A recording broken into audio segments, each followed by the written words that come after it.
It is Monday, January the 23rd, 2023. Good morning. I'm Pearson Bowen, and this is the CBC Morning Report. The winter swells which are creating above normal waves have been causing beach damage, which is of high concern to the Coastal Zone Management Unit.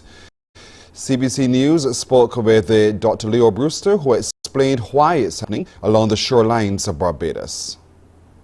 What needs to be borne in mind is that what we're going through now is what we will call the winter swell period, okay? And that is when you have long period waves coming from the North Atlantic, driven by cold fronts in the northern hemisphere down towards the Caribbean.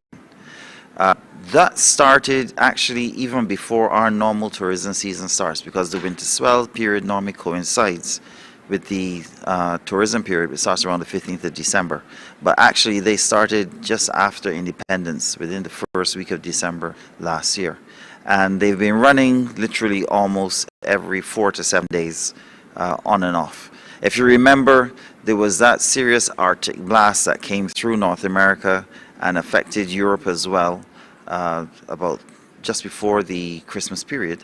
And that caused a lot of long period waves to come down, causing excessive high waves affecting our east coast predominantly, and to a lesser extent some aspects of our west coast.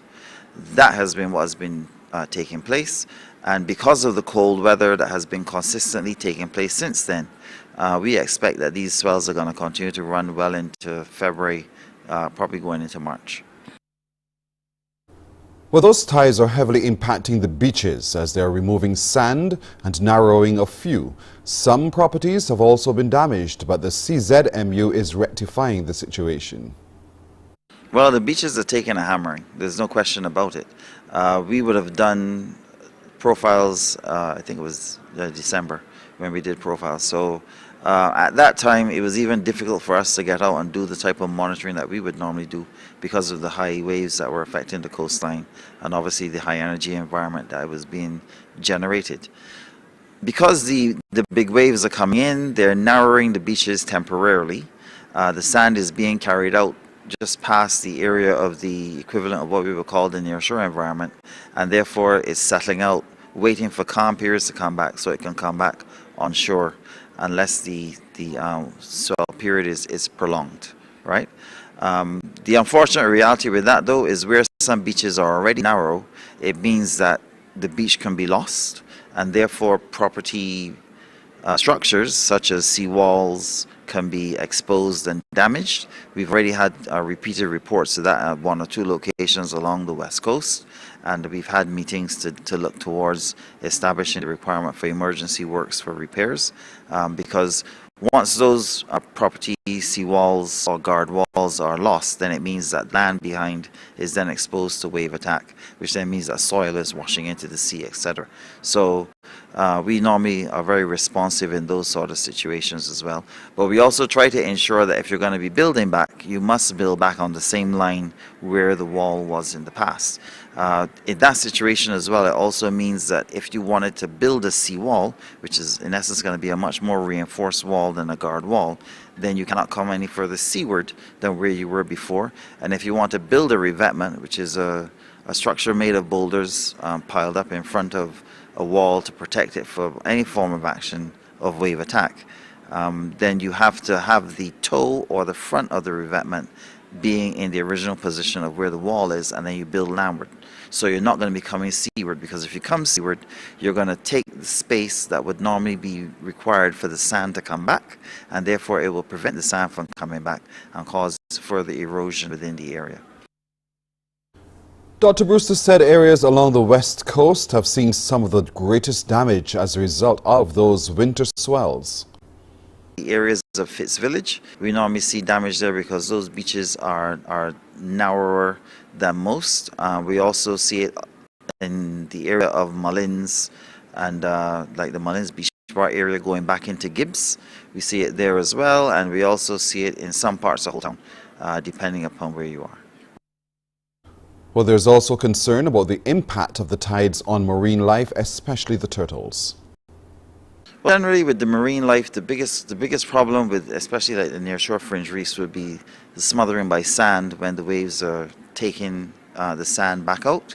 and then that can actually be washed off over time by the gentle wave action. So you have that to be concerned with. But more importantly, as you rightfully pointed out, with the narrowing of beaches, sea turtles do not have suitable locations to nest, and if nests are already laid, then you have a situation where they can be exposed to flooding, right, or inundation as a result of the waves coming in and the water actually drowning the nests. And that is a major problem in some locations as well. You're watching the CBC Morning Report. When we come back, we'll give you an insight into the vision for agriculture in Guyana.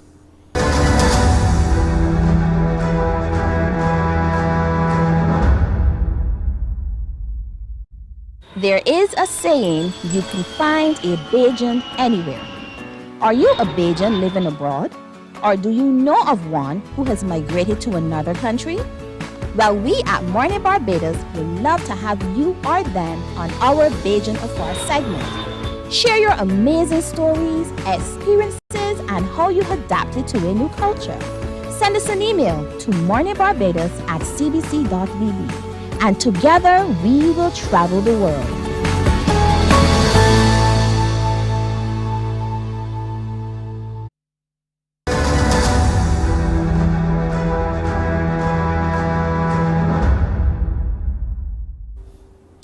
Guyana's Minister of Agriculture, Zulfikar Mustafa, has been outlining his vision for the country's agricultural sector. He's upbeat after his ministry was provided with $2 billion Guyana dollars in the 2023 budget to advance food security. I'm very proud that Guyana today, many countries around the region is listening to Guyana. Because when I became Minister of Agriculture, when we assumed government in August of 2020, agriculture and food production, that responsibility was given to St. Vincent and the Grenadines. And since the formation of CARICOM, Guyana always holds that responsibility. And as a country that produces a lot of food, a country that normally termed the breadbasket of the Caribbean, that was a disgrace to us.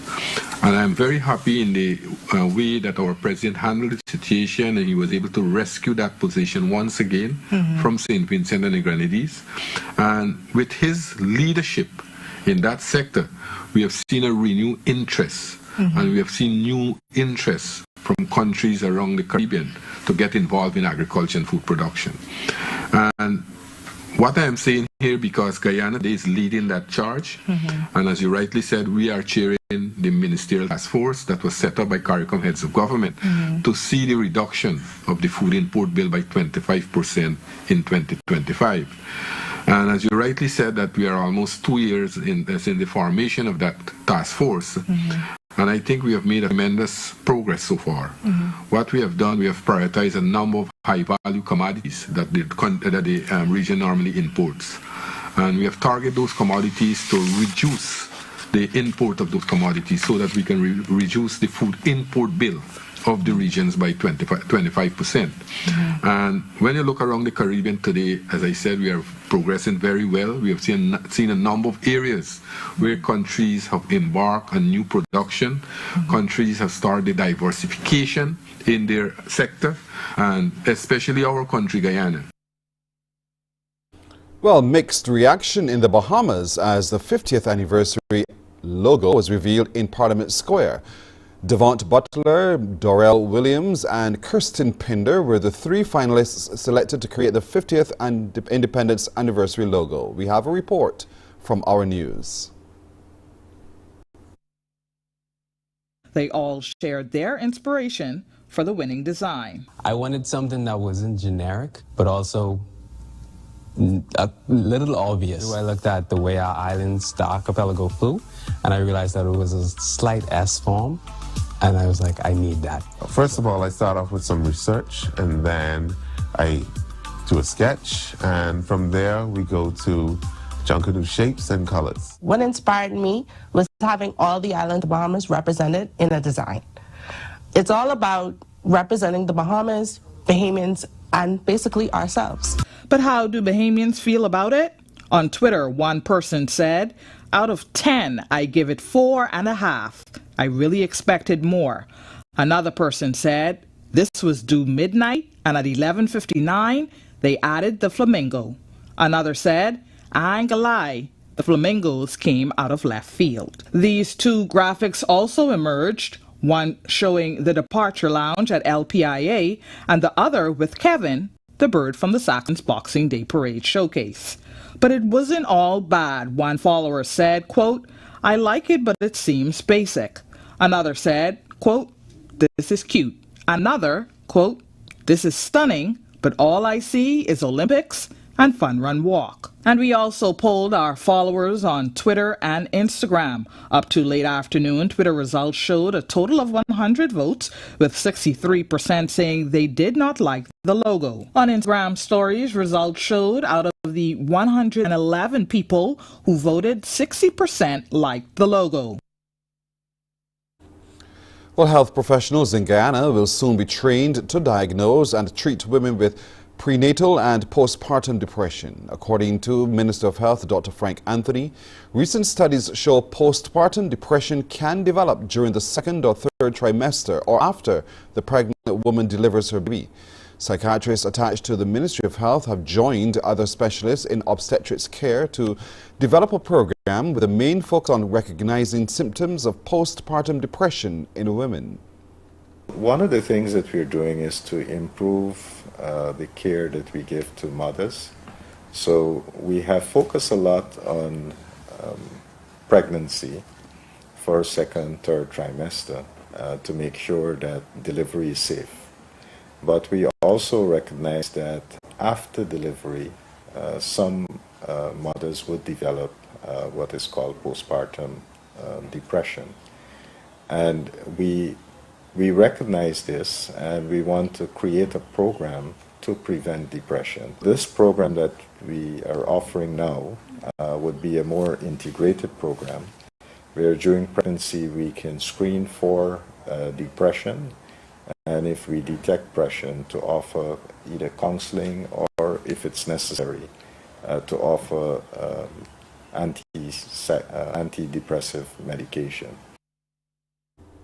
The Lunar New Year was celebrated without the presence of COVID-19 restrictions for the first time since the pandemic. Al Jazeera's Katrina Yu reports that the Chinese are relieved at the removal of these restrictions and optimistic about the New Year.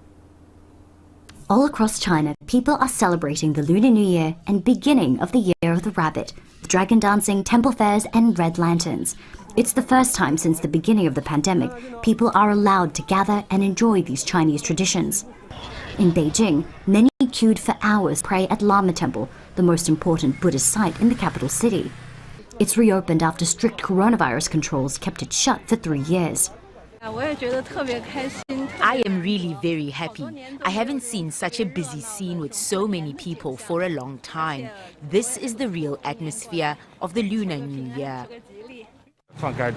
After all the restrictions were lifted, people became more relaxed. We went through a lot of difficult times during the pandemic. Many are relieved the days of coronavirus lockdowns are behind them.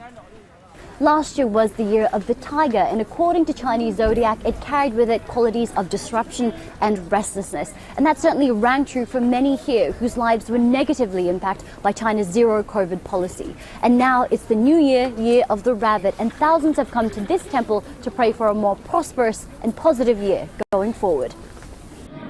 Last year, festival banquets were forbidden. Now, hotels and restaurants are booked out. Others feast at home, enjoying handmade dumplings and noodles. Families kept apart by years of travel bans have finally been reunited. An annual gala aired by China's state broadcaster included much singing and dancing, but masks were nowhere to be seen. Coronavirus infections surged after the sudden lifting of restrictions in December.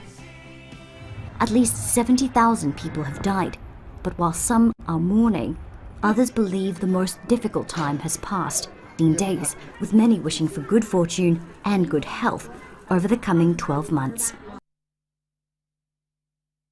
In Germany are struggling to keep up with demand. The number of people depending on handouts has risen by at least 50% in the past year. Nearly 2 million are relying on charity as rising costs of living bite. We hear this in this report from Al Jazeera. This is food supermarkets no longer want to sell, but Uwe Sauer is more than happy to buy for €1.50. It's the only way he can put a nutritious meal on the table. The 60-year-old pensioner says with prices soaring, it has become impossible to live on his pension of €368 a month. I find I have less and less money, but meanwhile energy costs are going up. I am really struggling to make ends meet. If organizations like this would not exist, it would be a lot harder for me. After registering, people can choose from groceries that are about to expire that have been collected from supermarkets. But recently some people had to be rejected due to a lack of supply. The people who are coming here, the number of the people increased extensively, and we had to stop new registrations. We can only give it to those who are registered here, who are here for a long time. And the others, well, that's really the problem. What can we do for them? The same goes for nearly 1,000 other food banks in Germany. Most people here are too embarrassed to be filmed. Some told me they don't want their colleagues to see them depending on food handouts. While this is one of the world's richest countries, inequality has risen sharply in recent months. Now people with jobs and steady incomes are turning to these food banks for help. To help people cope with high inflation and pay for their energy bills, the government has given relief payments to all Germans. But 8 organizations say more needs to be done. The government talks a lot, but has to do more. We do this work without being paid. Normally, in a country like this, it should not be the case that we are the ones helping these people. For €13, Hilde Hertel managed to buy enough groceries to last for days. For her, this weekly trip to the food bank is painful. Because they don't give me enough of a pension, I'm being screwed over in this country. Parliamentarians are getting €700 because of the high inflation. And what do we get? €50. Seriously, that's nothing. It's terrible how they treat us old people. We've also worked hard for this country. Food banks expect even more customers next year, with prices not expecting to go down soon and a possible recession in sight. As the Taliban in Afghanistan continues to reduce women's rights, the United Nations has tried a new approach to prevent the formal further removal of women's rights to property, education and employment. Al Jazeera has more. Afghan women's rights to education, to university, to work and to fulfill their dreams. All of this was the focus of talks between the United Nations and the Taliban in Kabul this week. On her return, UN Deputy Chief Amina Mohammed told Al Jazeera she was there to amplify women's voices. The women are getting trodden on. They need to breathe, they need to come back, they need to have their rights protected and given back to them where they've been taken away. It is incredibly important. Last month, the Taliban banned women from attending university. They've also been barred from secondary education and government jobs. The Taliban says it's looking for solutions, but also wants to discuss international sanctions. There was schools open, there was universities open. They have been again suspended, and we are working on finding a permanent solutions. That this economic situation was precipitated by the 20-year occupation, and it has been exacerbated by the reimposition of sanctions, by asset freezes, and by restrictions on banking. When the Taliban took power in August 2021, the US froze $9.5 billion in the Afghan central bank's money that was held in the US. It later announced a transfer of $3.5 billion of that money to a fund it says will help Afghanistan's economy, but the money won't be managed directly by the Afghan government. Continuing sanctions means Afghanistan's banking system remains largely cut off from the rest of the world.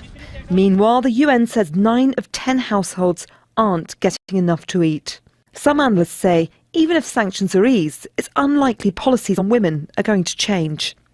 The underlying foundational principle of that Islamic emirate is that the emir, Sheikh Haibatullah, has unchallenged authority to pass any decree which he likes. As a Muslim, UN Deputy Chief Amina Mohammed says she hopes to convince the Taliban otherwise. Iqra, the first word in the Quran. We're talking about knowledge, seeking light. But I don't see anywhere that says, we don't have a right to education. The UN says it will continue to push for progress, so women in Afghanistan are not excluded from public life.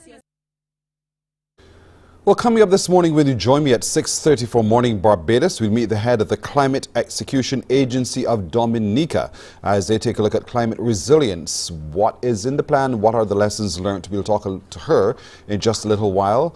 Also today, the Royal Society of Chemistry is hosting a workshop for students. If you don't know who they are, we'll tell you about them today. We'll also share with you how your child can sign up to be a part. Some exciting things they have planned indeed.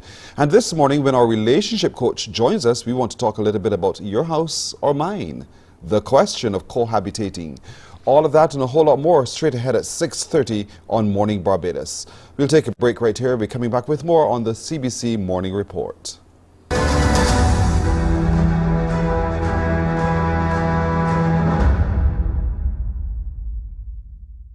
Enjoy movies, soaps, drama, comedy, inspiration, education, music, and more. You get it all when you get MCTV, because MCTV gives you more. Some ask, what makes Barbados so special? We at Mornin Barbados say it's you, our exceptional youth. You are talented, resilient, and inspirational. You are the epitome of the Barbadian spirit, testing the boundaries of your creativity. If you are an entrepreneur, artist, baker, designer, author, or have done anything you think should be highlighted, email us at morninbarbados@cbc.bb. Let us show the world our exceptional Bajan youth.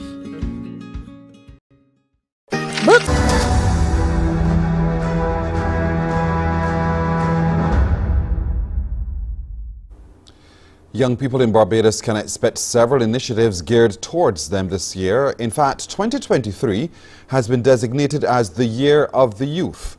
The Minister with responsibility for youth, Charles Griffith, while speaking at the passing out parade for Cohort 5 of the Barbados Youth Advanced Corps, said he sees the paramilitary entity as a way to keep the youth focused. Wendy Burke reports.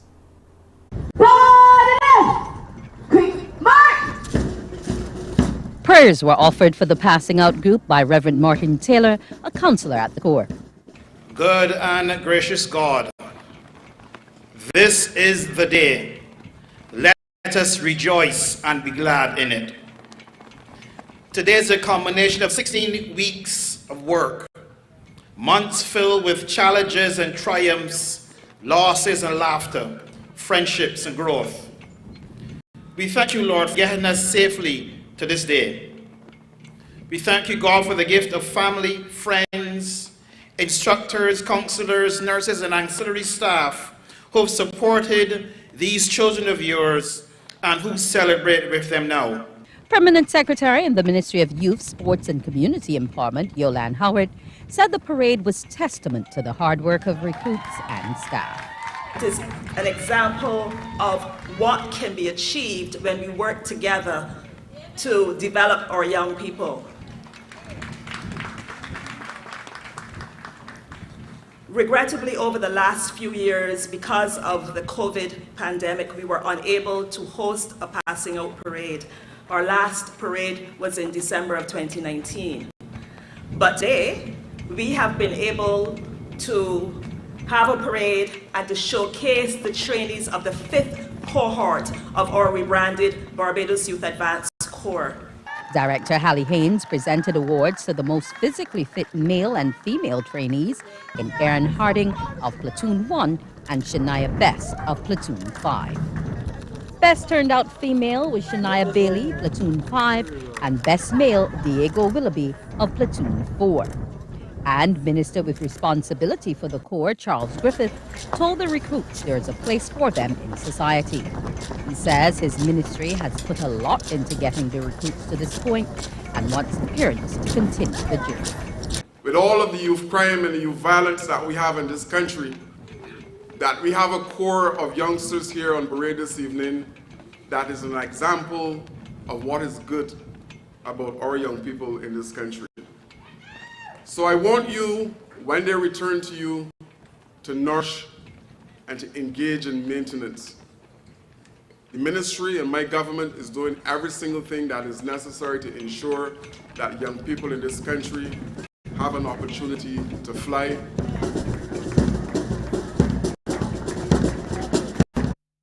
A report there from Wendy Burke. Number portability is expected to become a reality in Barbados in a matter of days. Calling it a game changer, Minister of Industry, Innovation, Science and Technology, David Ishmael, says the initiative is not only good for the telecommunications companies, but for people in general. I've been working with them very closely throughout the course of the year and across all of the various testing periods and testing points and testing thresholds. We have had tremendous success, and we believe that we're now in a position where local number portability can be realized and come into full effect as a service across the two telecom companies and any others that will come. So I am very comfortable that during the course of the next few days, the people of Barbados will be hearing from the various telecom companies directly that they're offering that as a service. The minister says portability is a response to calls from Barbadians. Local number portability allows persons now the right and the privilege to move from one telecom provider to another without having to change their number. Their number goes with them. So this now allows people greater flexibility. And yes, we understand and appreciate that it also brings greater competition at the level of the telecom providers. But we've worked with both, and I can assure you that both telecom providers, the leading ones in Barbados, Flow and Digicel, have been right there with us. They have wanted this as well. We have gone through many discussions, many scenarios, and they understand that yes, it increases competition, but they're doing this because it's in the best interest of our people. Well, Verdun and Marina House, as well as the Lions Club of St. Michael, have embarked on an initiative to give back to society as they observe Drug Awareness Month. Senior Mental Health and Addictions Officer Letitia Wiltshire says it's part of their activities as they also feed the homeless in Queen's Park. As part of Verdun and Marina House, the part of our clientele, about 20% of our clientele are homeless. So this is also giving us an opportunity to do some outreach to persons who may need some assistance with their addiction. And so we decided to come to Queen's Park today to give back to the community in that way. Because by giving back to the community, we're also giving back to our clients. Quick look at sports now. Britain-Sil got off to a winning start with a 1-0 win over Empire in the opening game of the 2023 BFA Premier League season.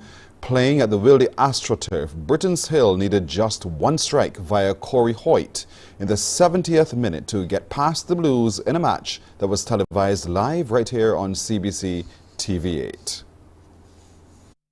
Now let's take a look at some forecast conditions as recorded earlier at the Met Office of the Grant Lee Adams International Airport. What's in the forecast for Barbados today? At the moment, 25.5 degrees Celsius under cloudy conditions. The winds are nice and brisk coming from the east at 35 kilometers an hour. Expect a low tide at 21 minutes to 11 this morning with a second low at 25 minutes to midnight. We have a high tide scheduled for just about a minute after 5 this afternoon. Seas today predicted to be moderate in open water with swells ranging from 1.5 to 2.5 meters and steady. Small craft operators and sea bathers exercise caution. Here's what Barbados is forecast to be like today. A mix of sunshine and clouds with a few brief scattered light showers at first, becoming partly sunny.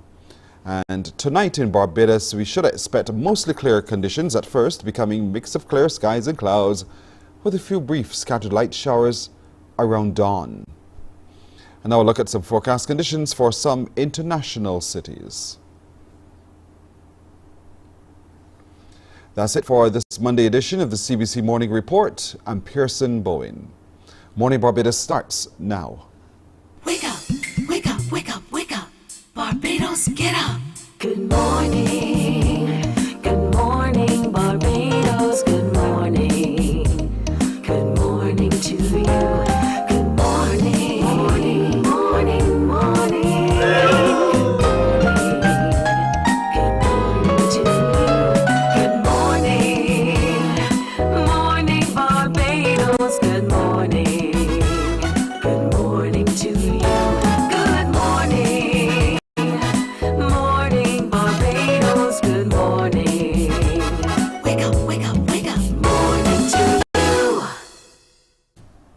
Indeed, good morning to you indeed. Howdy do?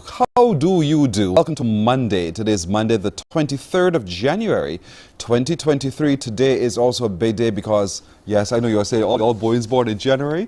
My sister Hyacinth celebrates her birthday today. Hyacinth Moore is her name, and so we extend to her happy birthday today. Hi, hope you have a lovely day indeed. So happy birthday, Hyacinth, from the family and all of your friends and relatives. Now, coming up today on Morning Barbados, we'll give you a chance to unscramble some letters, of course. Looking forward to that interaction with you. We'll meet a Bajan Afar who is working with Sony in Japan. Wow. He'll talk to us a little bit about his experience thus far, and perhaps he's a familiar face to a number of you. So look forward to seeing him when he joins us. This morning, when our relationship coach joins us, we want to look at your house or mine, that decision to cohabitate. When that time comes and the urge to move in together, whose house will it be? What are the pitfalls that one should pay close attention to before one makes that decision? Our relationship coach will walk through a whole host of that with us. Are you afraid of chemistry? Why? Well, the Royal Society of Chemistry has a really cool workshop coming up. You'll learn such fascinating things. When I saw the schedule, I thought, I wish I was your age, young ones, to be a part of it. So we can't wait to share with you what's possible. And they'll come by to tell us a little bit about the work that they're doing and why they're having the workshop. Before the morning is done today, we'll meet you, introduce you to the boy who cried.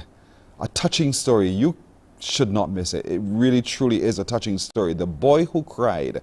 That's straight ahead as well. But let's get started this morning by going over to Dominica, where we'll meet the head of the Climate Execution Agency of Dominica. They're looking at climate resilience. Climate change is impacting so many of our coastal areas in the Caribbean as small island developing states, and what can we do? What is Dominica doing, and what are the lessons learned thus far? Joining us is Francine Barron, who is the Chief Executive Officer of Climate Resilience Execution Agency for Dominica. Good morning to you, Francine. Good morning to you, Pearson, and good morning to your listeners. Thank you so much for joining us on Morning Barbados. Indeed, from sunny Barbados, we say good morning to you. Are you in Dominica or are you here in Barbados? No, I'm in Dominica, and it's sunny as well. The nature isle, a beautiful paradise on this earth indeed. And so we commend you for that. But we also know that because of your beauty, perhaps because of your size, your location, and your topography, you're also quite open to a number of things happening climate-wise. We've seen the hurricanes, how they've impacted you, and so much else is happening. So what is your agency doing to be able to respond to the possibility of even further climate effects on Dominica? Well, Pearson, we know that climate change is very real, and we have seen firsthand the impact of climate change. I think none of us in the Caribbean are immune. And we realize as well that based on the last IPCC report, the future is very bleak if we don't take drastic action to reduce the impact of our actions on the climate. And also we need to begin or continue preparing for what will come. We've had significant hurricanes in the past in the region. We had Irma, we had Maria, we had Dorian, and many other hurricanes. And they've had significant impact on Dominica and other countries in the region. And our agency was formed after Hurricane Maria in 2017 with the specific purpose of looking at how do we make Dominica a climate resilient country. Of course, the Prime Minister has expressed the vision to make Dominica the first climate resilient nation in the world. And we had to look at how do we weatherproof Dominica so that we do not suffer the type of damage that we did with Hurricane Maria. And we were very pleased to have the support of the governments of the United Kingdom, Canada, and of course the government of Dominica, and inform this agency. And we had to look, there was no blueprint for what a climate resilient country looked like. So we had to create a blueprint for ourselves. So Dominica would have developed a national resilience development strategy. And from that, a climate resilience recovery plan, which identified a number of initiatives that we wanted to achieve in order for us to reach a level of resilience that would see us minimize damage from climate impacts and also recover much more quickly. So we developed a climate resilience recovery plan, which speaks to 20 targets that we want to achieve by 2030. And what we did was integrate that with our sustainable development goals and the Sendai framework for disaster risk reduction. So we look at a number of result areas. We've developed 6 result areas, and 3 of the main ones are how do you build strong communities? How do you build have a robust economy and well-planned and durable infrastructure? Now, the resilience of a nation requires individuals who are resilient, requires a community that's resilient. And in building strong communities, we need to be prepared. So CREED has worked together with the local government division with communities in establishing disaster management committees in each community and disaster management plans. That work is ongoing, but it's essential that persons are adequately prepared in the event of disaster. So you don't wait until the disaster happens. You make sure that you're prepared beforehand. You know where your shelters are. You know where your areas of vulnerability are, your people who are vulnerable, who needs to move to shelters, who needs to be in charge of ensuring that there's sufficient food, access to power, access to water, and so on. And of course, we also are important as well is strengthening our institutions. And so working with the government, we've looked at how do we align the strategic plans, policies, and plans of government to our climate resilience recovery plan. So that has involved working with the ministries to revise their strategic plans, ensuring that they capture the resilience goal that you develop, the appropriate indicators to be able to measure how you are progressing towards reaching that resilience. A robust economy, of course, is very important as well. So how do we work with micro, small, and medium enterprises, which are really the backbone of the economy, to ensure that they are resilient? So we've done some work with MSMEs in relation to that. Our well-planned and durable infrastructure, how do we ensure that the infrastructure that we build now is much more resilient than it was before? And of course, there is a significant cost in making your infrastructure more resilient. And that resilient cost gap is one of the things that we're looking at. What is the cost of making your infrastructure more resilient? So these are just some of the areas that we're working on. Also, it's important to have collective consciousness to ensure that everybody is aware of their own contribution towards Dominica being resilient, their own contribution towards them being resilient and their communities being resilient. You've touched on everything I wanted to ask you so beautifully indeed, because we can have all these plans at the macro level, but if at the micro level the individual does not see themselves and understand their personal individual responsibility, then it could fall flat easily because lives could be lost. But when we talk so about infrastructure, we hear the stories from here of the harrowing roads that could be cut off as a consequence. We know of air transport that could be affected if there's a hurricane, impact by hurricane and the like. And so you've been able to capture a lot of that in your plan going forward. What's the next step? Now that you have all of your paperwork and you have your plan laid out, what's the next step for your agency? Well, the next step for the agency is really the next step for Dominica. We have a clear plan that we are following. There are a number of initiatives that have been started under this agency and will be continued by the government. And we talk about resilient infrastructure, for example. So government has a significant housing program where we're looking at how do you make the homes more resilient so that people can shelter in place. You don't have people being disrupted in having to find a shelter when a hurricane, a Category 5 hurricane or less is impending. One of our goals is to have 90% of our homes retrofitted to resilient standards. Now, that is quite a task, and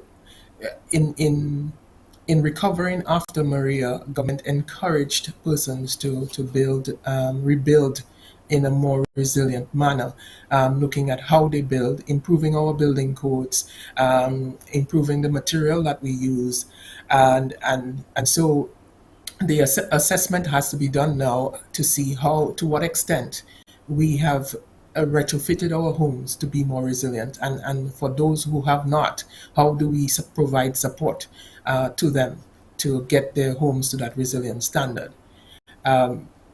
And there are a number of other areas that one has to work on. If communities are cut off for a period of time, how do they continue to operate efficiently, notwithstanding that they may not have full access to the rest of the country? So ensuring that we identify areas of vulnerability and look to how we can address those areas of vulnerability in advance of an event. What's the timeline that you're working with to achieve a lot of the goals that you have set for yourselves? Dominica, its plan is to become resilient by 2030. And of course, we're practically there. That 2030 is going to come very, very quickly. So there's a lot that needs to be done. Obviously, it requires significant resources. And we continue to seek to mobilize the resources to undertake some of the work that we want to get done, to build that level of resilience. But of course, as small states, we are limited in the resources that we have to move as quickly as we would like to move. We can be impacted by natural disasters, but it's the response thereafter and the resurgence thereafter as well. Talk to me a little bit about what are the next steps should you be impacted by a hurricane in terms of getting back onto business as quickly as possible. What's the planning there? Right. So in terms of getting back as quickly as possible, it's a question of preparation and reducing our vulnerabilities. As you know, Dominica is very mountainous, and we have a lot of waterfalls and rivers and waterways. So in building resilience, we're looking at how do we minimize the impacts of heavy rainfall. So in terms of roads that are being built, one looks at how slope stabilization, building retaining walls, having larger culverts so that the volume of water can be managed better, and also looking at how do you train rivers so that there's a less impact for flooding, and looking at different programs. For example, a ridge to reef program where you build you grow certain vegetation on your slopes so that they can minimize the possibility of landslides. And of course, the landslides affect your marine life because everything washes from the river into the sea. So how do you minimize land slippage? So that some work is being done in relation to that. How do you ensure that you minimize the impact on your roadway, as I've indicated before? How do you ensure that that homes that are being built now are being built away from floodplains, away from areas that are prone to landslides? Now, because of our topography, you cannot completely remove that risk, but you can minimize it. So if you live close to the river, you don't build right on the river bank. You could put retaining walls where you can to minimize that risk, and you ensure that you have for yourself a disaster management plan, your own management plan, so that you ensure that you're prepared in any event. And one has to take into account as well, not only the threat of hurricanes, but with climate change, there are other threats that we have to plan for. The issue of drought, the issue of extreme heat. So there are a number of things that one has to pay attention to.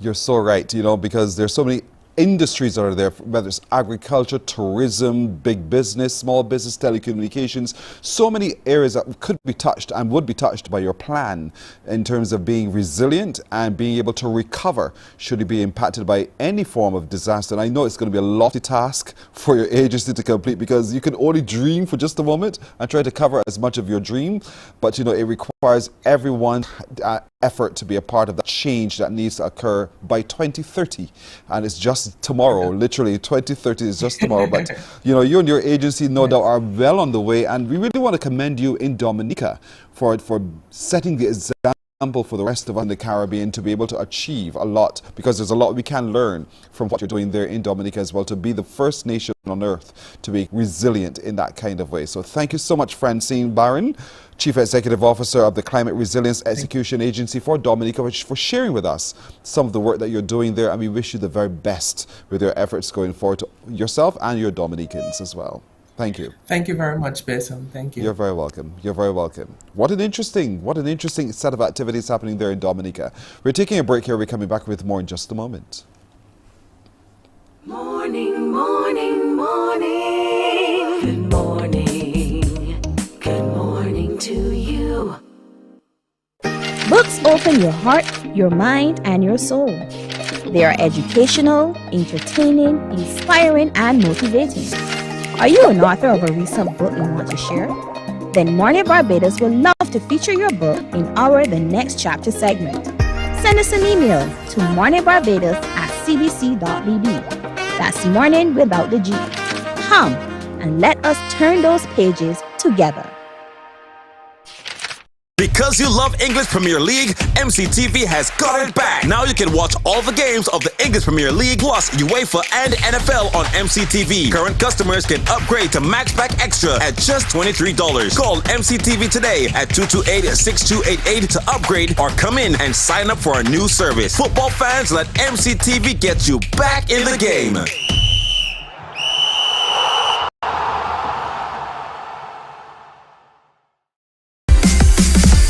While you go about your business, we go about our business, and that is gathering the news. Stay up to date at CBC News Barbados on Facebook, Instagram, and Twitter. Get news update on radio throughout the day. And join us for the CBC News Night at 7 every night. CBC News team is on the job and bringing you the news. There is a saying. Good morning to you. 12 minutes now to go to the hour of 7 o'clock. You know, I'm like you too. At school, I thought chemistry was something else. But now we're going to meet two people who think chemistry is so cool. And when I look at what they're planning for you younger people, it truly is fascinating indeed. I wish I could just turn the clock back for just a moment to go back to that moment in time and take it a whole lot seriously. Joining us from the Royal Society of Chemistry is Dr. Claire Durant and Dr. Joanne Simmons-Boyce. Good morning, ladies. Good morning. Listen, I love the fact that you are able to make chemistry so fun, because chemistry is a part of almost, when I looked at what you're planning to do, it seems as if chemistry is a part of everything we do. Exactly. I am a long-standing member of the Royal Society of Chemistry, and we are the winners, Dr. Simmons-Boyce of myself, of an Inclusion and Diversity Award to have an activity to engage children and young people in chemistry. Chemistry affects all of our daily lives, and we, even though we might not know it, are engaging in chemistry every day. So the whole idea of this wonderful activity is to introduce chemistry to young people in a fun way, using practical activities and letting them participate, and then also encourage them to think of chemistry as a career, not only in Barbados, but in the world. Indeed. So, you know, I remember all the formulas. You work with pipettes and those kinds of things, and you're thinking, what does this have to do? What does this have to do with everyday life? And now I realize that it truly has a lot to do with everyday life, and we'd like our younger people to take it a whole lot more seriously at this stage when you have this opportunity in schools. So you're having this wonderful series of workshops coming up. Who's going to talk to me about it and share with us about some of the wonderful things that you're going to be doing? Okay, so the workshop is actually called Chemistry, Calories, and Combustion. And its aim is to educate our Barbadian youth, basically, about how chemistry plays a part in their everyday life. So, you know, we eat, some of us eat all the time. And if you're a teenager, you're like eating more than your parents would like you to. But, you know, you don't necessarily think about what you're consuming and the calories in it, not only from a weight standpoint, but from a health standpoint as well, because you know what you put into your body affects your overall health and well-being. So the purpose of the workshop is to educate Barbadian teenagers on chemistry, how it's involved in their everyday lives in terms of the food that they consume, what they should take into consideration, say when they go to the supermarket or when they go to the snack vendor at school, what they're purchasing, to read the backs of packages so they know exactly what they're putting into their bodies. And we know also that teenagers tend to like cars, especially fast ones. Yes. So we want to educate them as well about cars, how they operate, how an engine works. We know that climate change is a big issue, and it's an issue now for us, but it will become a bigger issue for them. And so we want them to be mindful of how electric cars operate as opposed to, say, our normal fossil fuel powered vehicles. We will have a hybrid vehicle on display as well. And we want to give them, because you can only make good decisions if you're informed. So that's the whole purpose of the workshop. So some of the activities we'll have Professor Ann St. John, and she will talk about obesity and health, that kind of thing. We will have formulation of sweet drinks, so the teenagers will get to make their own sweet drinks. And you know, the workshop, I should say here, is an interactive one. Yes. It's not a sit down, let me watch what is going on and listen to boring presentations. That is not what we want. That is not what we want our workshop to be. It is very hands-on, very interactive. We encourage participation. The children will get to see how sweet drinks are made. They will get to test sugars in different fruits and vegetables, things that they're accustomed to seeing and using, and know how these things impact them. So it's a very hands-on workshop. And that's led by you, Dr. Claire. You know, I can't wait to find out more. As I said, I wish I could regress for just a moment in time. You know, because we take a lot of these things for granted. You talked that the theme is going to be about chemistry, calories, and combustion. And you framed it within the context of a vehicle. But let me tell you, that's about the body as well. Chemistry, calories, and combustion. Exactly. See, I'm getting it. I am getting it. Exactly. So we know that we have a lot of young people who are consuming too many calories.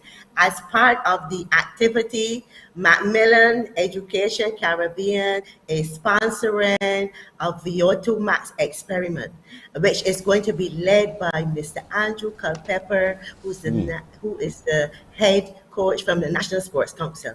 And what the students will get the opportunity to do is to skip. And as they are skipping, the skipping rope will say how many calories you are using up. And then when you look at those calories that you are using up in just those few minutes and see how tired you are, and then you look at what you are going to consume when you leave there, when you eat your snacks and your fried chicken and your delicious macaroni, and you realize, oh my goodness, all of that skipping that I did, and I only used up 30 calories, but I just consumed 2,000 calories in what I did delicious food, that means that I have to exert myself even more if I want to balance out all of that food that I have consumed. So the students themselves are going to get opportunities to see how calories are burnt in their body. And then with the cars, we are going to have the SJPI, Mr. Ian Drakes. The principal so kindly has allowed us to have the engines, the internal combustion engines there, just cut in half so you will be able to see the chambers on the inside where the gasoline goes in, and then the pistons are working. Wow. And Mr. Makeup will be showing us how those work. So just the same way food goes into your stomach and then it is burnt and you use it up, we will see how the gasoline goes in and then it is burnt, and then we know that fossil fuels, including gasoline and oils, are the things that are burnt, and those are ones that contribute to pollution and carbon dioxide into the atmosphere. And then, as Dr. Simmons-Boy said, we are going to have a rally car, which is going to do a little demonstration for us. And we know, for example, that the gasoline, the fuel that is used in a rally car is different from the one that is used in a regular car. And we are going to learn all about high octane, high speed, and everything from Mr. Greg Greenwich, who is an automotive master technician, and Mr. Fabian Blackboy Holder is the gentleman that will be showing us how the car works. And we will compare that to an electric car and a hybrid engine, where we know that those contain a battery and that engine is very quiet. It doesn't make much noise. While in a combustion engine, as we know, we hear the cars when the gentlemen are showing you all the action that it is moving on the road. This sounds like so much fun and so interactive. It's on, by the way, folks, it's happening this coming Saturday at the 3Ws Pavilion of the University of the West Indies at KFL. It's right there on your screen this Saturday, UWI 3W UWI Pavilion, the 3Ws Pavilion, from 10 in the morning till 4 in the afternoon. How can people register their children, though, to be a part of it? And what ages are you looking to attract here? Yes, but we are looking to attract you from 13 to 20 years. So you don't necessarily have to be studying chemistry. We want you to come along so that you can understand and see what it is all about. And I have an email, clairebdurant@gmail.com. For those under 18, a parent consent form is required, and that is available once you send me an email. For those over 18, you just have to send me your name so that we can put it down on the list. And we are looking to accommodate 120 children, and we will be providing all of those healthy, nutritionally balanced snacks with all of the fruit and vegetables, very delicious, prepared by Chef Edie from Caribbean Cuisine. So we will be looking after you very well. And Cost Cap Distribution Barbados, Mr. Andrea Thomas, donated some delicious Minute Maid juice and water, everything. So you will be well looked after. So I'm encouraging those young people out there to send your names in, send your information in, and come along and learn all about chemistry and how you can make it a career and how you can see it is part of your daily lives and learn something new and exciting. Look at the bottom of your screen, everybody. Put it back up, the team. Put it back up. Look at the bottom of your screen. These are your measures of registration right there. Contact Dr. Claire Durant at telephone number 254-8259, 254-8259, or by email, clairebdurant@gmail.com. And registration closes when? And is registration at a fee?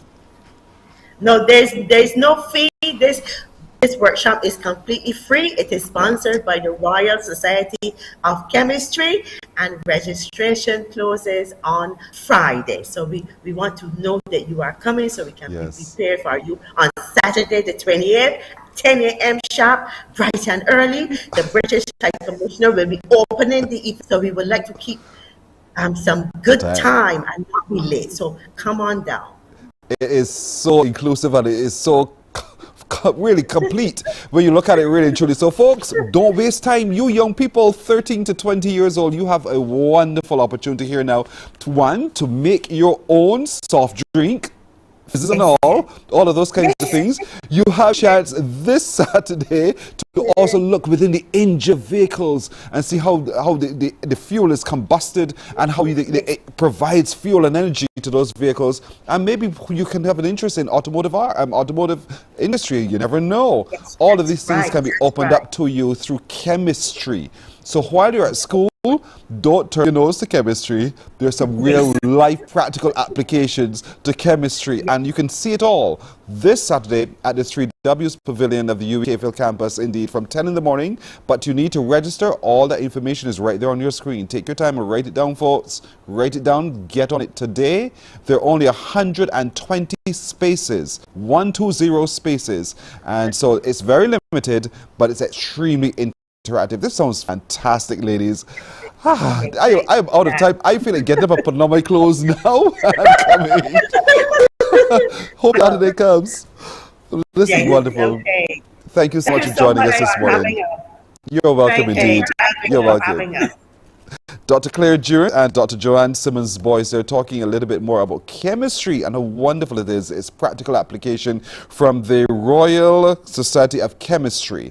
And we want to encourage as many of you as possible to enroll your children. Register them today, early o'clock. Registration closes on Friday because the session is absolutely free. It's on Saturday. The information once more is right there on your screen. Write it down and get cracking. It's going to be good. We're taking a break here. We're coming back with the news in just a moment. Morning, morning, morning. Good morning. Good morning to you. There is a saying, you can find a Bajan anywhere. Are you a Bajan living abroad? Or do you know of one who has migrated to another country? Well, we at Mornin Barbados would love to have you or them on our Bajan Affair segment.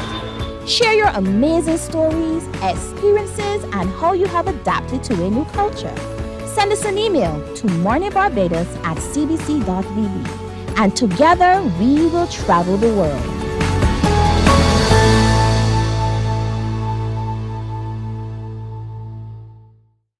Enjoy movies, soaps, drama, comedy, inspiration, education, music, and more. You get it all when you get MCTV, because MCTV gives you more. Some ask, what makes Barbados so special? We at Mornin Barbados say it's you, our exceptional youth. You are talented, resilient, and inspirational. You are the epitome of the Barbadian spirit, testing the boundary of your creativity. If you are an entrepreneur, artist, baker, Morning, morning, morning. Good morning. Good morning to you. We're 3 minutes after 7 o'clock now. Here's a look at the news. The winter swells, which are creating above normal waves, have been causing beach damage, which is of high concern to the Coastal Zone Management Unit. CBC News spoke with the director of the Coastal Zone Management Unit, Dr. Leo Brewster, who explained why this is happening along the shorelines of Barbados. What needs to be borne in mind is that what we're going through now is what we will call the winter swell period. Okay, and that is when you have long period waves coming from the North Atlantic, driven by cold fronts in the northern hemisphere down towards the Caribbean. That started actually even before our normal tourism season starts, because the winter swell period normally coincides with the tourism period, which starts around the 15th of December. But actually they started just after independence, within the first week of December last year. And they've been running literally almost every 4 to 7 days on and off. If you remember, there was that serious arc blast that came through North America and affected Europe as well about just before the Christmas period, and that caused a lot of long period waves to come down, causing excessive high waves affecting our east coast predominantly, and to a lesser extent some aspects of our west coast. That has been what has been taking place, And because of the cold weather that has been consistently taking place since then, we expect that these swells are going to continue to run well into February, probably going into March. Young people in Barbados can expect several initiatives geared towards them this year. In fact, 2023 has been designated as the Year of the Youth. The Minister with Responsibility for Youth, Charles Griffith, while speaking at the passing out parade for Cohort 5 of the Barbados Youth Advance Corps, says he sees a paramilitary entity as a way to keep the youth focused. Wendy Burke reports.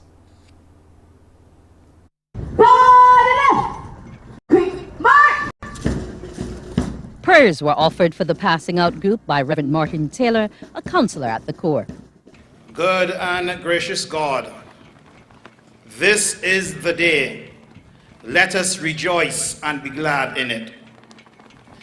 Today is a culmination of 16 weeks of work, months filled with challenges and triumphs, losses and laughter, friendships and growth. We thank you, Lord, for getting us safely to this day. We thank you, God, for the gift of family, friends, instructors, counselors, nurses, and ancillary staff who have supported these children of yours and who celebrate with them now. Permanent Secretary in the Ministry of Youth, Sports and Community Empowerment, Yolan Howard, said the parade was testament to the hard work of recruits and staff. It is an example of what can be achieved when we work together to develop our young people. Regrettably, over the last few years, because of the COVID pandemic, we were unable to host a passing out parade. Our last parade was in December of 2019. But today, we have been able to have a parade and to showcase the trainees of the 5th cohort of our rebranded Barbados Youth Advance Corps. Director Hallie Haynes presented awards to the most physically fit male and female trainees in Erin Harding of Platoon 1 and Shania Best of Platoon 5. Best turned out female was Shania Bailey, Platoon 5, and Best Male, Diego Willoughby of Platoon 4. And Minister with Responsibility for the Corps, Charles Griffith, told the recruits there is a place for them in society. He says his ministry has put a lot into getting the recruits to this point and wants the parents to continue the journey. With all of the youth crime and the youth violence that we have in this country, that we have a core of youngsters here on parade this evening that is an example of what is good about our young people in this country. So I want you, when they return to you, to nourish and to engage in maintenance. The ministry and my government is doing every single thing that is necessary to ensure that young people in this country have an opportunity to fly.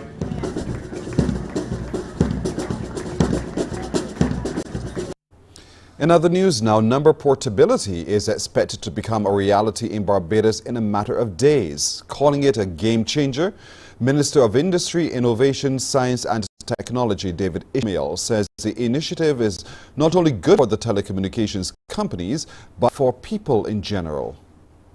I've been working with them very closely throughout the course of the year and across all of the various testing periods and testing points and testing thresholds, we have had tremendous success, and we believe that we're now in a position where local number portability can be realized and come into full effect as a service across the two telecom companies and any others that will come.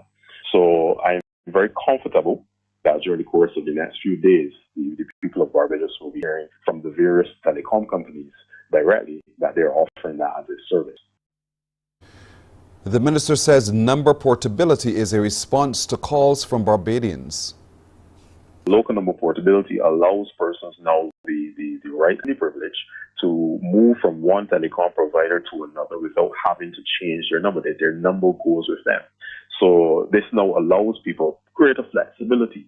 And yes, we understand and appreciate that it also brings greater competition at the level of the telecom providers. But we've worked with both, and I can assure you that both telecom providers, the leading ones in Barbados, Flow and Digicel, have been right there with us. They have wanted this as well. We have gone through many discussions, many scenarios, And they understand that, yes, it increases competition, but they're doing this because it's in the best interest of our people. Well, that's our news until now. We'll have more news on TV8 at 12 noon in the CBC News Day. Morning Barbados continues in just a moment.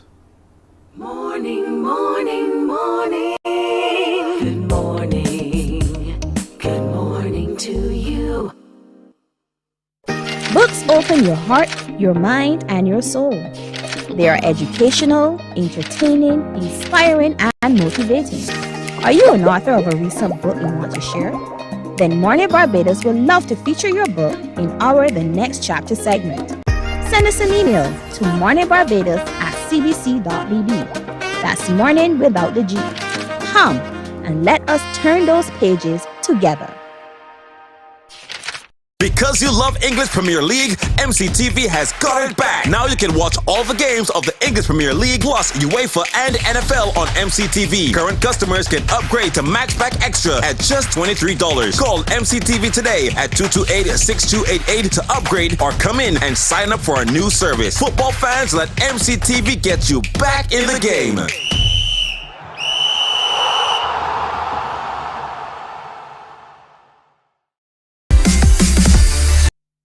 Morning, morning, morning. Good morning.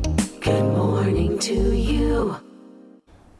11 minutes after 7 o'clock, we turn to our usual Monday morning session with Dr. Denise Charles, our relationship coach, who will join us as we take a look. Good morning to Dr. Charles, by the way. Good morning, Pearson. How are you doing? I'm great today. How are you doing? I'm fine, thank you. Good. We're looking at a very Looking serious forward to a subject. fantastic week. You know, me too. We're talking about a very serious subject today. When that relationship gets to a point where, you know, you're considering moving in with each other and not renting somewhere, but someone asking the other one to move in with them. So it's your house or mine. And so you're left with that dilemma. What do you do? How do you handle a situation like that? Well, Pearson, I want to look at that topic, this topic in a very holistic way. I think the decision to move in together should be something that a couple looks at thoroughly before they make that decision. And let me make a disclaimer here, because I'm a huge advocate for marriage, and I think that marriage is the context in which people should get together, but people are free to make their choices. And I think that deciding to move in together isn't something that should be taken very lightly, because you have to look at first managing your expectations, even before you get down to the nitty-gritty of deciding whose house we're going to go to. What are you hoping to get out of cohabiting? What are you hoping to emerge out of this decision that you're making together? Very often when we talk to couples, sometimes we find that the man is looking at it one way and the woman is looking at it another way. Because we romantic women, ultimately, we want that guy on a white Charger who's going to ask us to marry him. Yes. We want to be married. We want to have that security. And we have to ask ourselves, when we make this decision to move in, is this that we're moving towards marriage? Is this a means of us deciding, you know, making that decision as to whether we are well suited, you know, for living together? Is it a trial marriage kind of thing in our minds? What is it that we're hoping to get out of it? I think that's the first thing we have to do before we even get down to the nitty-gritty of deciding whose house we're going to go to. You know, you're right. She's looking for the ring. She sees the ring dangling at the end of it all. Yeah. He probably sees a cook.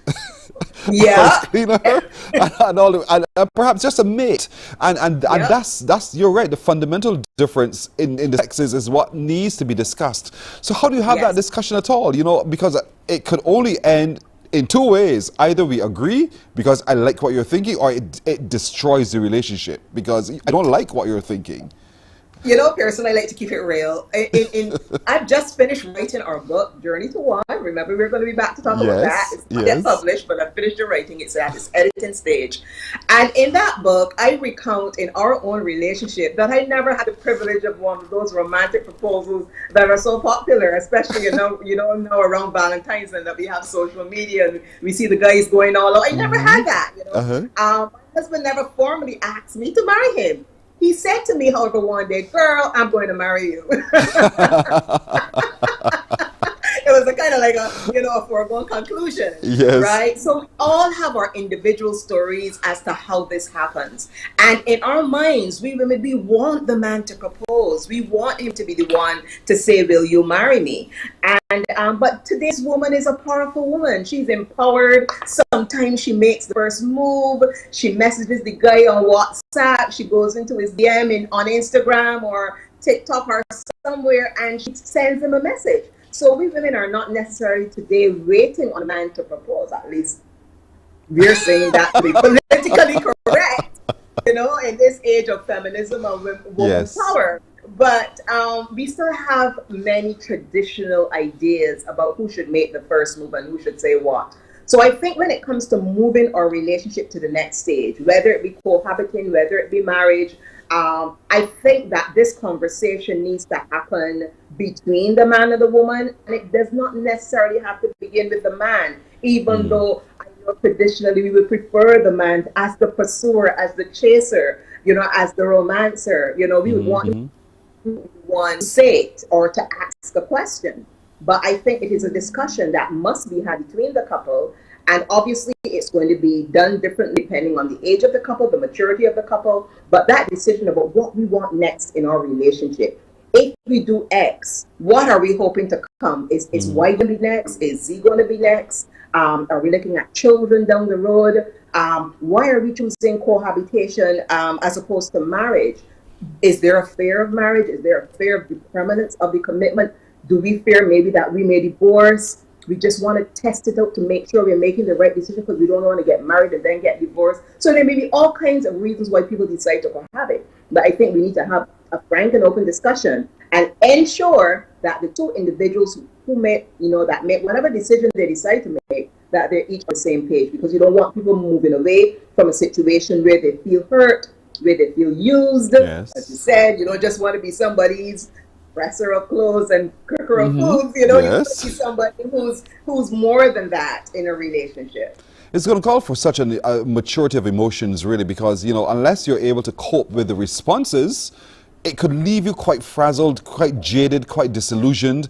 Because if you move to that point of agreeing, okay, we're going to advance the relationship forward, and then the question of whose house will it be, and she says, not mine, he goes, so what's going on here? Why can't I move in with you? Is it a matter of economics? All those kinds of things. So it's to find yourself in that emotional space where you can handle this.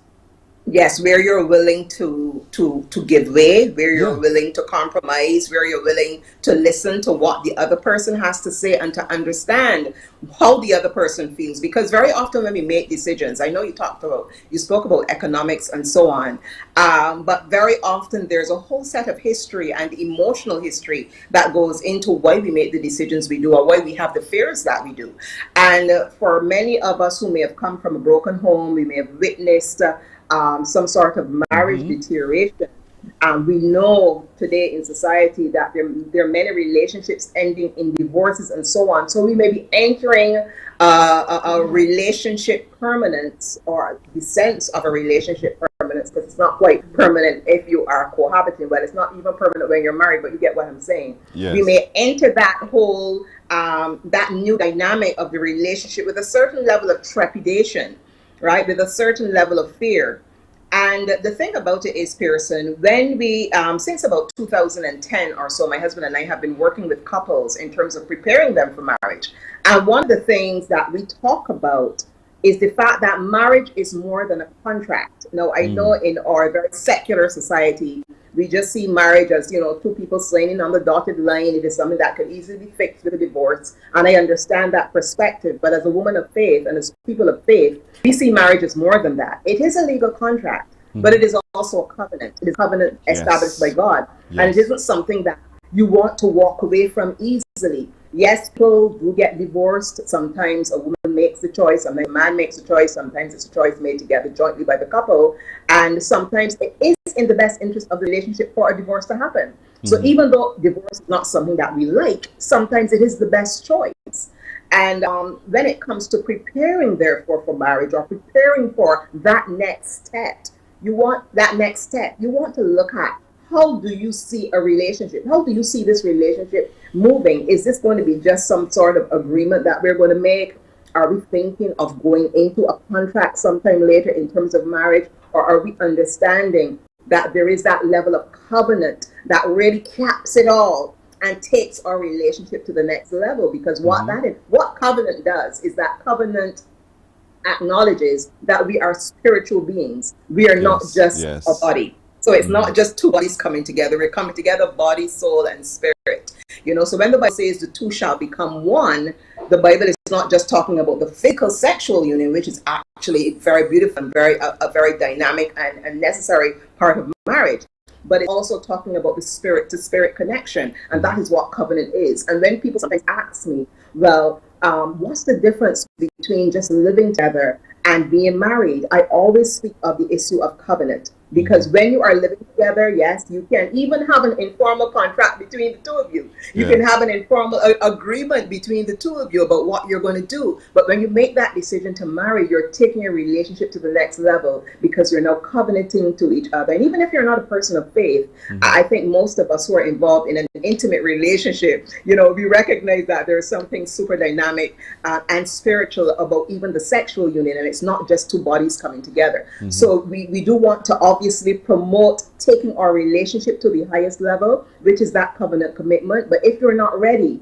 and if you don't feel ready to make that decision, and you want to go the route of cohabitation, then ensure that you have that discussion with your partner and that both of you are on the same page with respect to the intricacies of that arrangement, what it will mean for both of you, you know, whether or not you're going to move on to the next step, because you don't want to move away from that type of situation feeling, as I said, feeling used or feeling sorely disappointed. Because I know that many women deep in their hearts, even if they will not admit it, are really looking for marriage.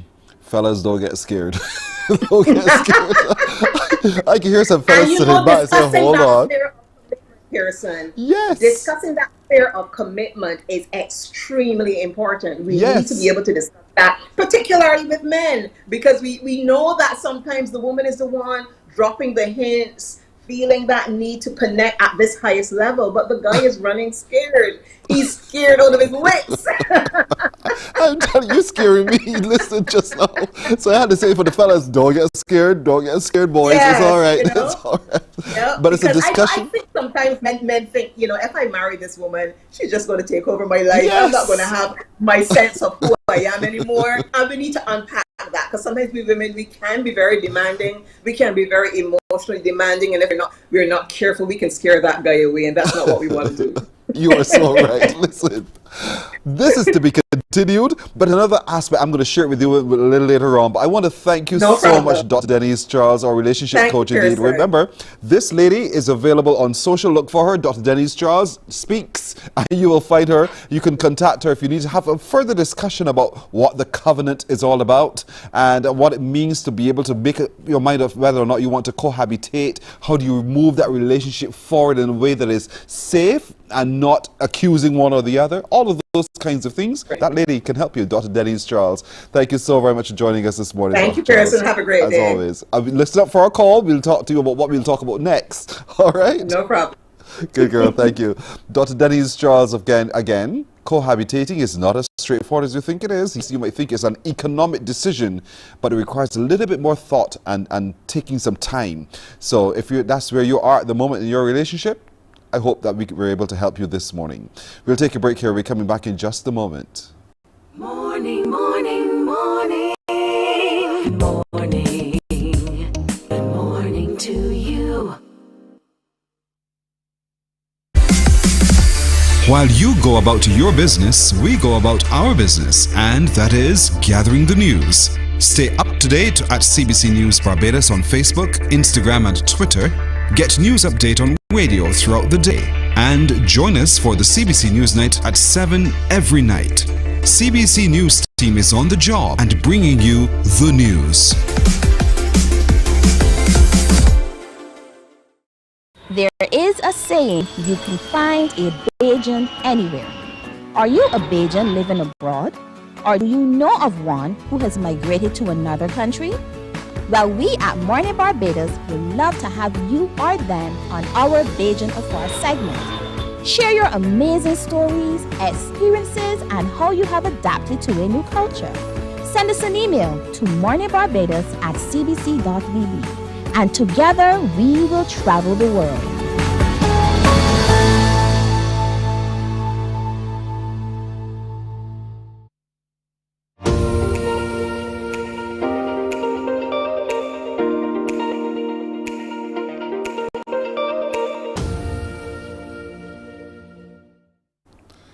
"25 minutes now after the hour of 7 o'clock. Don't forget, still to come, that little boy who cried. Oh, it's going to touch your heart, so stand by for that. Let's meet this Bajan afar. This Bajan is actually in Japan, as a matter of fact, or working with Sony in Japan indeed. His name is Dr. Kirk Shepherd. Good morning to you, Dr. Kirk, lead sensing researcher at Sony in Japan. How are you doing? Very good, very good. Morning. Yeah, there you are. I remember you. You're all grown up now. Yeah, it was some time ago. I used to come on Morning Barbados for the, I think, the Youth of Barbados program. Yes. When the emerging global leaders of Barbados. Remember that with Krista, Solane and those people as well. Wonderful. Good to see you. Look, I'm so happy. I feel almost like a father when we introduced you guys to the Morning Barbados crew years ago. And now there you are already doing such wonderful things in the world. Talk to me a little bit about how you got connected to Sony and how you found yourself working in Japan. Yeah, it's a good question. So maybe a long answer, I'll try to keep it short. So I was in Barbados at secondary school at Harrison College. And towards the end, I knew I wanted to get into engineering. And I liked airplanes. So I did some search of what universities were good for aerospace engineering. And I wanted to go to Europe because it was a lot cheaper than going to the States. Applied, got accepted, and decided to go to the Netherlands. So I moved there when I was 18, back in 2008. And stayed 10 years. So I did my bachelor, master, and PhD in Delft, in the Netherlands. And towards the end of my PhD, I was going to some conferences, and my professor introduced me to this guy who's a researcher at Sony, and he was starting a new laboratory in Zurich. And it sounded really interesting. He was proposing some really interesting things. So he told me if I was ever in Zurich to pass by and have a chat. And so yeah, I organized to go to Zurich, had a job interview, got an offer, and started there 3 years ago. So I'm actually based in Zurich, but I'm on a job placement in Japan. So I'm here for 2 years at headquarters, gaining some international experience, and headquarters learning more about the Japanese culture, which is really important for working in such an international company like Sony. When you take a look at the trajectory of your life till now, do you see this happening in your life's dream that you would have had when you were much younger? Are you living the dream? Oh, this dream is ever evolving, It's, for me at least, I never plan more than 1 or 2 years because it changes so much. I just try to keep eyes open for different opportunities and then try to follow them as they come along. So for me, I'm definitely enjoying my life. All over the place, but it's really good. But being all over the place is nothing strange to you. I mean, you lived in St. Lucia, you lived in Jamaica, you did your common interest in Grenada, you came to Barbados. You're moving is nothing foreign to you. How does one, not quite live out of a case, but how does one adjust oneself each time one has to move and almost start again? That's a great question. Growing up all over the Caribbean, even though all the islands are very similar, the culture is very similar, but there's unique differences between them, and it gave me an appreciation for the culture in all the different islands. And traveling with my parents on vacation, I wanted to learn more about the world. So actually, when I went to university, it was my second time to Europe. It was a lot of new things to learn, but for me at least, I just changed my definition of home. Home is a mutable thing; it changes. So for me, I don't usually get homesick because Barbados is so different than Europe, and Europe is so different than Asia. So it's very, very difficult to compare them. I mean, Japan is really a different world, so it's no point comparing. But Barbados always has a special place in my heart, so I always appreciate coming back. I try to come back every 2 or 3 years to see the family, so it's always a highlight of my times. So you just simply adapt wherever you go. Smart man, smart move. So you're living in Zurich, Switzerland, and, you know, acclimatizing yourself to the culture, to the temperature, to everything, you know, in Switzerland. Talk to me a little bit about your settling in and how easy or difficult was it for you? Yeah, so moving to Zurich was a bit different than moving to the Netherlands, because then you were going into university, you were surrounded by other people in a very similar situation, looking for friends, looking for new groups. Moving to Zurich was a different kind of move. So there you have to be a bit more active. But luckily, these days we have lots of apps and different online platforms that you can use to try to meet people with similar interests. And although I was running a new laboratory, we very quickly added more people. So we ended up having a very nice sort of working group where we would have many, you know, after work experiences, let's say, have a lot of fun with the colleagues. So yeah, you just got to stay active and meeting new people, getting out there. Yeah, just got to be proactive. You're just easy to adapt. I love it. And working then with the Japanese, you know, was it a culture shock for you? Was it a culture change? You had to learn the language, all of those things. How did you get yourself fluent enough to be able to communicate? Ooh, communication is an ongoing thing. So I always summarize Japan as being the most different place I've ever been in my entire life, right? It looks the same. You have high-rise buildings, everyone's wearing suits going to work, so it looks like any other major metropolis. But when you look at all the details, it is extremely different, right? So trains run exactly on time here. If a train is more than 30 seconds late, the whole schedule is delayed. And it's just incredible that you can move millions, tens of millions of people by train every day in this country, and it just works. And there's a attention to detail here in food, for example. When you go to the restaurant, everything is always done with a certain, I'm not sure, just a certain level of quality that's just, it's hard to replicate in other places in the world. And the country is so beautiful. You have these mountains all over. Over the Christmas break, I had a small vacation in the mountains, and it snowed for 3 days straight. There was 2 meters of snow everywhere. Wow. It was really just incredible, yeah. Wow. So how is it then when you do come home to Barbados every 2 to 3 years, you say, and acclimatizing yourself yet again to a totally different culture, one that is not as on time as you've grown accustomed? How do you manage that? Yeah, you gotta accept the great things of Barbados with the slightly less great things, huh? Yes. But I just have to, when I come back to Barbados, you know, you're greeted at the airports and you just have to take a breath. Remember that you're back in Barbados and everything goes on a different speeds, but it works, you know?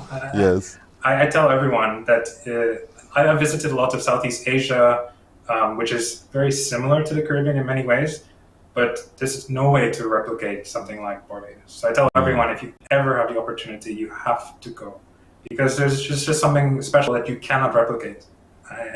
I don't know any way else to describe it. It's just, it's difficult to know what you have when you live there. Yes. When you leave, it really becomes apparent that we have something very special in Barbados. Then you realize how truly special this island is to you. And so when you come home, where are some of the places you like to go, and what are some of the things you like to do? So for me, the highlight is the beach. I mean, I was always a water kid, so definitely the beach. And oysters. Oysters on a Friday. This is like, you can't beat this, you know? Last time I was there, it was 2 years ago. I think it was just towards, like, when COVID was starting to open up. And they just started to have the Friday night lounge again. So I was so happy that it was open, able to cook there. I've actually brought some of my friends from Europe to Barbados a couple times. Oh, sweet. So I took them to ice tents, and they really liked that, and the beach. Yeah, it's just really great. So we need to hire you in the tourism industry then to help promote Barbados even further, to bring more across, indeed. But what time is it there? What time is it there now? What time is it there now? It's 8:30 in the evening. And it's bright and early here in Barbados, 7:33 a.m. in Barbados. What a change you need. How do you stay connected with what's happening in Barbados? Do you go online? Do you talk to your family, friends? How do you stay connected with what's happening? Yeah, I usually catch up with family and friends online through online video calls and chats every now and again. So I have quite a lot of family that's in Barbados. So this is the main way that I catch up. And I follow a couple of my family members on like Twitter. So this is also like a informal way of catching up on some of the goings on. Yes. It's nice. Boy, listen, Kirk, Dr. Kirk, I'm so happy to have seen you yet again. You're all grown up now, a young man out there charging into the world, doing wonderful things in your work with Sony and in the work that you do, because I know your interest in robotics is much more than just what Sony produces as well. So good to see you, Dr. Kirk Shepard, indeed a Barbadian living and working in Zurich in Switzerland, but he's working with Sony in Japan, and so keep doing well what you're doing. We're very proud of you, so keep it up. Good to see you. Thanks so much for having me. Thank you indeed, thank you indeed. And he came to us first here on Morning Barbados, one of those youngsters at Harrison College when we had the Emerging Global Leaders of Barbados as a part of our segment. If you remember them, Krista and all the crew, then you will probably remember Kirk as well. Those were the days, my friend. We'll take a break right here. We're coming back with more on Morning Barbados in just a moment.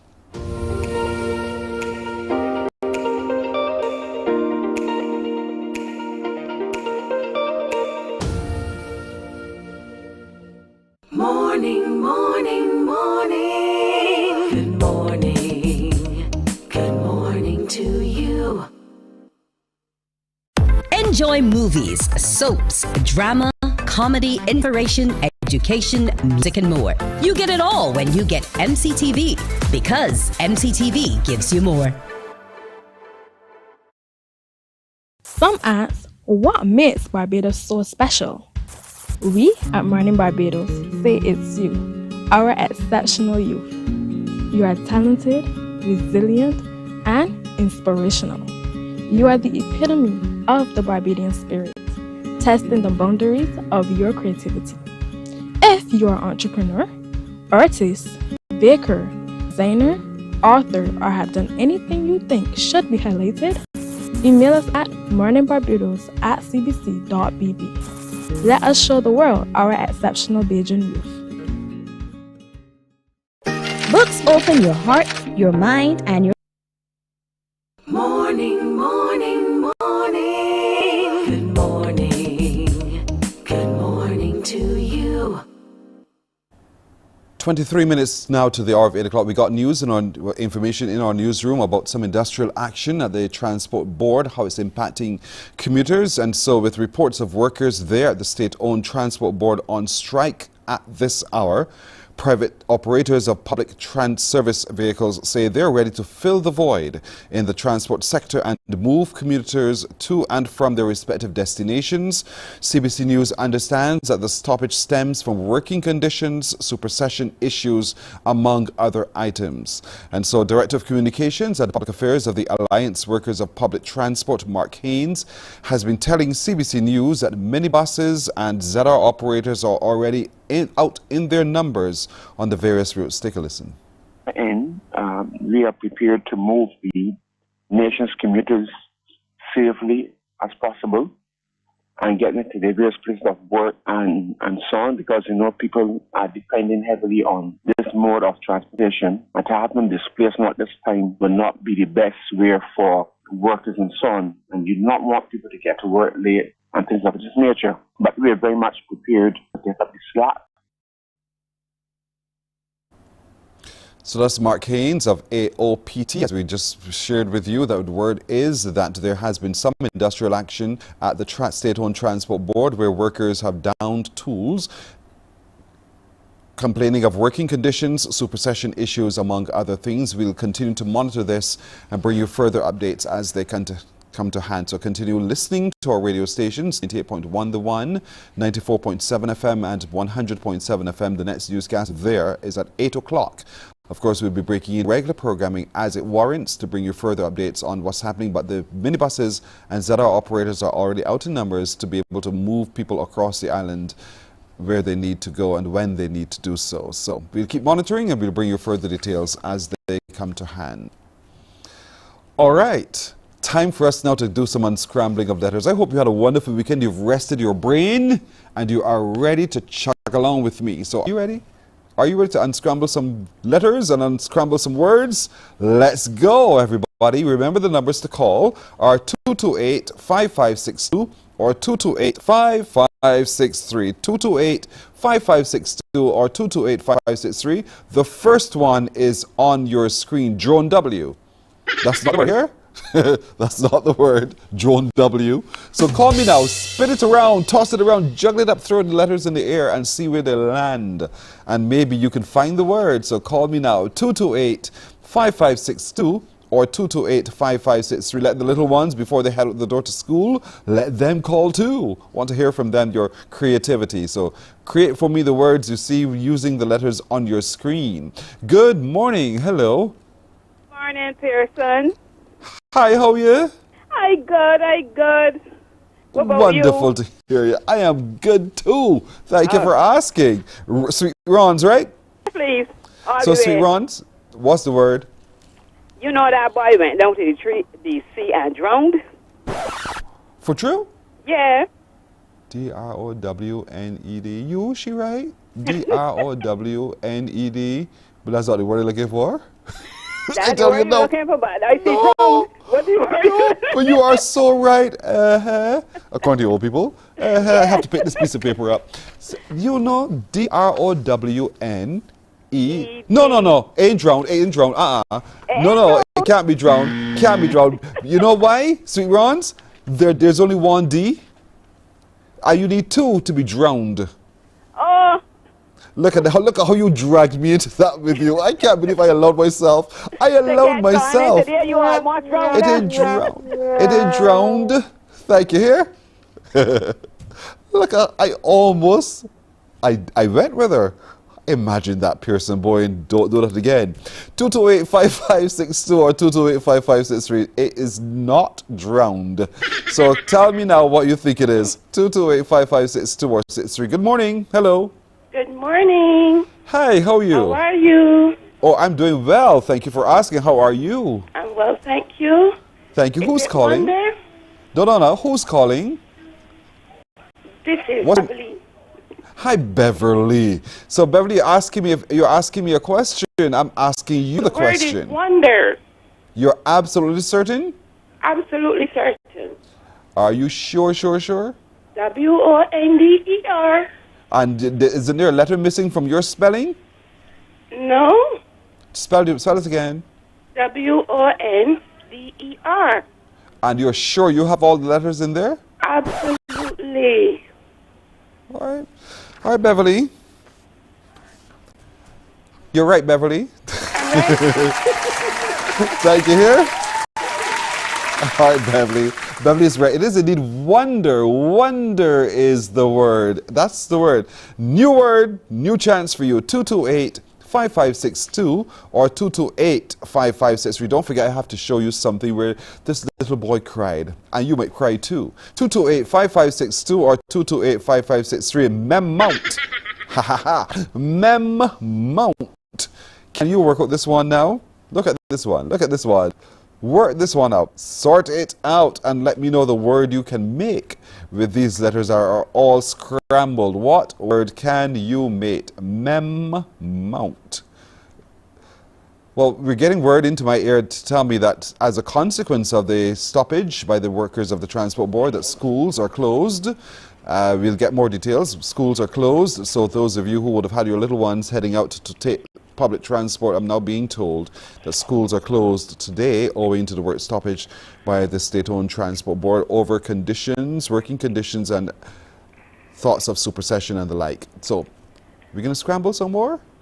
We're not going to scramble some more? Are we going to scramble some more? Here we go. It's back. So, figure this one out. 228-5562 or 228-5563. As soon as I know more, I'll tell you for sure. Trust me.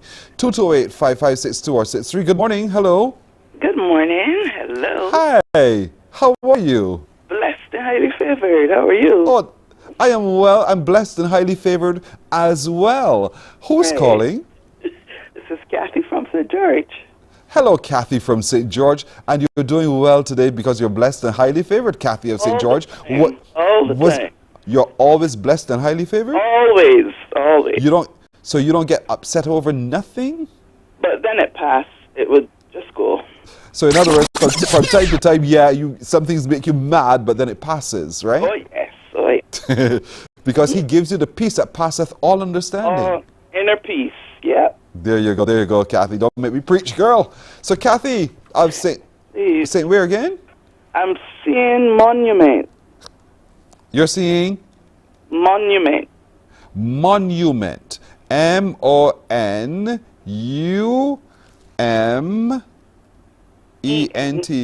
M-O-N-U-M-E-N. Don't take me down that road too. M-O-N-U-M-E-N-T. M-O-N-M-O-N-U-M-E-N-T. A few moments You know later. you're not right? No. No? How many N's would you need in the word monument? Oh, yes. The letter N. Monument. How many words? The letter N as in nose. How many letter N's would you need in the word monument? M-O-N-U-M-E-N. We need another. You need another N, right? One, yes. Oh dear, Kathy. You can't spell. Momentum. Kathy, you're jumping in hard enough. You're doing really quickly. Momentum, you said? Is that what you said? Is she there? Oh, all right. So let's see if we get someone sorting this one. It's not monument. It is not Listen, you guys have me questioning my spelling now. I feel so awful. Good morning. Hello. Yeah, morning, Pearson. How are you? Hey, Gregory. Well, how are you doing? Not bad. Good, man. What's the word? Momentum. You said as momentum? Yeah. You sure? Yeah. Gregory, are you absolutely certain? Yes, Pearson. You're sure that there's not a letter missing out of there that makes that word momentum for you? I'm here moving with so much momentum. I think I know it's momentum. Gregory, you got one right, Gregory. It is indeed momentum. Well done, well done. Thank you, Gregory, okay? Good man. Actually, that's what Kathy also said just a moment ago. So, Kathy, you too got it right. It's just that you were disconnected before you got a chance to celebrate it with you. Another one. Oh dear, Rounce Q. Rounce Q. Can you sort this one out now? Yes. Rounce Q. What word is that? Sort these letters out and let me know the word you can make right now. It's now 14 minutes to go to the hour. What word can you make when you unscramble the letters you see on your screen right now? This one is going to cause you to scratch your head. Come on, work it out. 228-5562 or 228-5563. Remember, the word we got is that there's some industrial action at the state-owned transport board, which has caused bus services to be halted. And we've heard that the minibuses and ZRs have increased their service to you on the roads. We also got word that schools are closed. So more details when we know more. So what word do you see on your screen now? 228-5562 or 228-5563. The numbers to call. Hi. Hello? Hi, this is Hi, good morning. How are you? I'm fine. Hello. Thank you. Oh, wonderful. Who's calling? Vivian. Vivian? Yes, please. Hello, Vivian. What parish are you watching from? St. Michael. It's Vivian of St. Michael. Okay, Vivian of St. Michael. Impress me. What word do you think we can make with these letters? Conquer. Vivian, I'll give you another chance because, you know, I really want to make sure you get it right. Vivian, what word can we make with these letters, Vivian? Conquer, please. Could you spell it for me, Vivian? Look at it real carefully, Vivian, and make sure. Go ahead. Q-U-E-R. Are you sure you used up all the letters, all of those letters on the screen? Yeah. Are you certain? I am sure. You're absolutely certain, Vivian? Yes, I am. You're right, Vivian. Well done. Thank you, Vivian of St. Michael. Well done, Vivi of St. Michael. Oh, ho, ho. This one now, look at this. Treating back. Treating back. That's a strange way to say that, isn't it? Can you work this one out now? This one. Work this one out for me, please. 228-5562 or 228-5563. Remember, the little boy who cried. We're going to share that with you. He's 11 years old. It's a lovely little video, so look out for that coming up shortly. So work this one out now. Figure this one out. Tell me the word you see. I love it, the music in movies. 228-5562, darkness. 228-5562 or 228-5563. Good morning. Hello, good morning. Hello, how are you? I am fine. Is this my good friend? Yes, it is. Good to hear you, my girl. Marlene is her name. Marlene is in the house. Marlene, you better impress me. You better impress me. I'm taking a chance. Breathtaking. Marlene. Yes.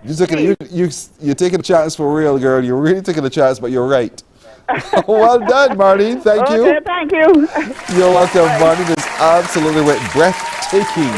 How can you look at that and figure that out? How can you look at that? I can't at a glance. Breathtaking? I would have had to write that down, work all the commutations of breathtaking. She's absolutely right. Well done, Marlene. Well done indeed. All right, folks, that's it for today. If it be God's will, tomorrow we'll have some more letters for you to unscramble. Promise you. We'll take a break right here. We'll be coming back in just a moment with a little boy who cried. Morning, morning, morning. Good morning. Good morning to you. Books open your heart, your mind, and your soul. They are educational, entertaining, inspiring, and motivating. Are you an author of a recent book you want to share? Then Mornin Barbados would love to feature your book in our The Next Chapter segment. Send us an email to morninbarbados@cbc.bb. That's morning without the G. Come and let us turn those pages together. Because you love English Premier League, MCTV has got it back. Now you can watch all the games of the English Premier League plus UEFA and NFL on MCTV. Current customers can upgrade to Max Pack Extra at just $23. Call MCTV today at 228-6288 to upgrade or come in and sign up for our new service. Football fans, let MCTV get you back in the game.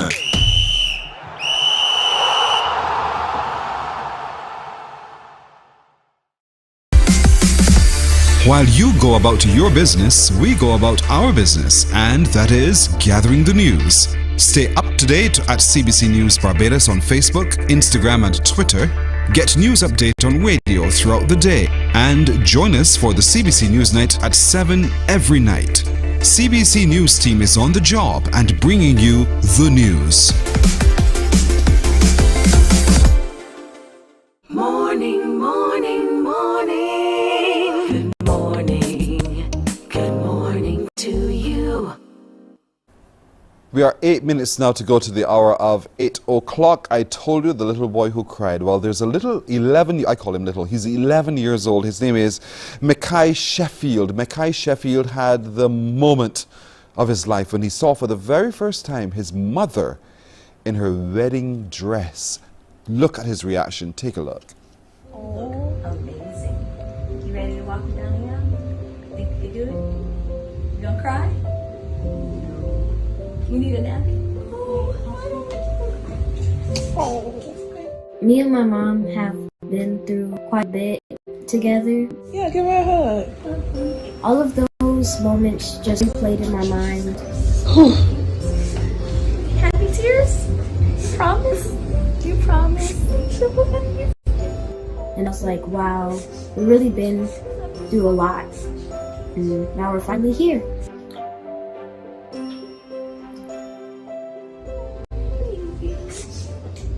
Love you so much. I actually had Mikai right out of college. Oh, it was a struggle being a single mom. I had a great support system, great family who stepped in, but it was still really hard to go to school and make sure he had the things that he needed. And at times, you know, it was either he ate or I ate, and he ate every time. We've had some challenges in the relationship department. I was in an emotionally abusive relationship. There was times where I got a lot of lows. I saw that my mom wasn't very happy, so I tried my best to do whatever it could to make her happy so we could go back to a normal life. Mikai was the only thing that really kept me at my best.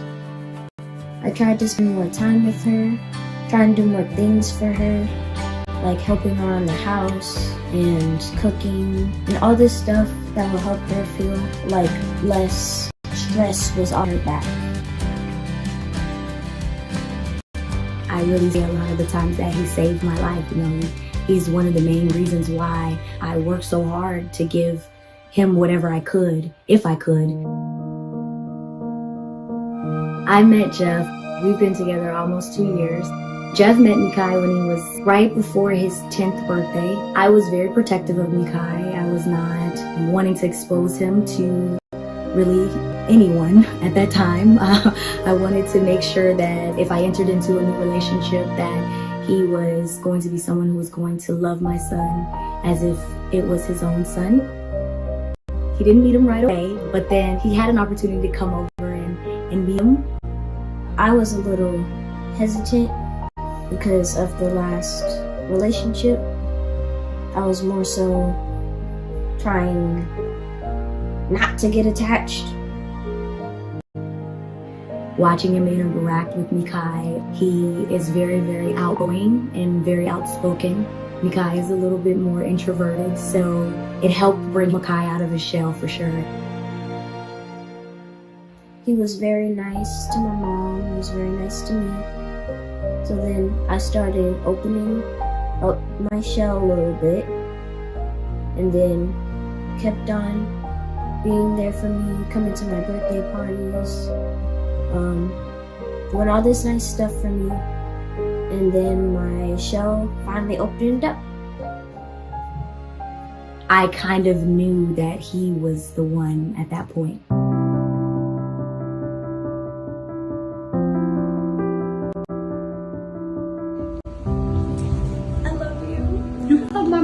Yeah, give her a hug. When I was younger, I thought, oh, all these children at school, they have moms and dads. Man, that would be great if I had a full family, but I only have my mom. All you have is one parent, and that parent's gonna be there forever for you.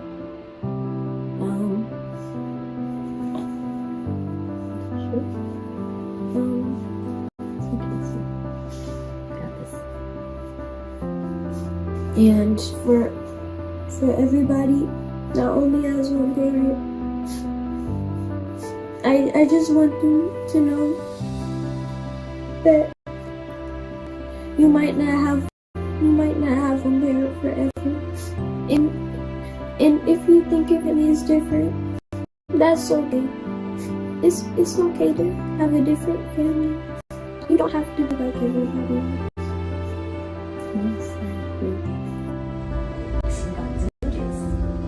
Don't make me cry, see? I've been doing good all day. I love you so much.